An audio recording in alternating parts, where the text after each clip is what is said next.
மழை season start ஆச்சுனாவே நிறைய பேர் இந்த மாதிரி வேலை தான் பண்ணிகிட்ருப்பாங்க. ஏன்னா நர்சரிக்கு போய் ரோஸ் செடி ஏதாவது செடி வாங்குறதா வேலைங்க. நானுமே ஃபஸ்ட்டு நிறையா செடி வச்சுருந்தேன். அது என்னென்னு தெரில, திடீர்னு எல்லாமே இறந்துருச்சு. இப்போ மறுபடியும் செடி வாங்குறதுக்காக நர்சரிக்கு போயிருந்தேன்.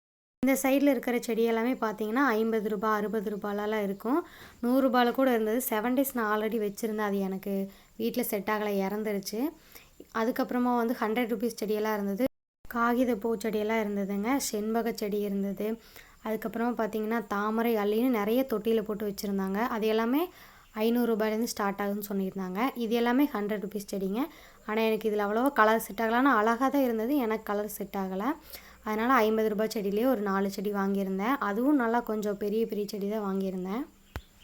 யாரெல்லாம் மழை காலத்தில் இந்த மாதிரி செடி வாங்க கிளம்பிடுவீங்கன்னு மறக்காமல் கமெண்ட் பண்ணுங்கள். அப்படியே சேனல் பிடிச்சிருந்தா மறக்காமல் சப்ஸ்கிரைப் பண்ணுங்கள், லைக் பண்ணுங்கள், ஷேர் பண்ணுங்கள். தேங்க்ஸ் ஃபார் வாட்சிங். இன்னொரு இன்ட்ரெஸ்டிங்கான வீடியோவில் பார்ப்போங்க.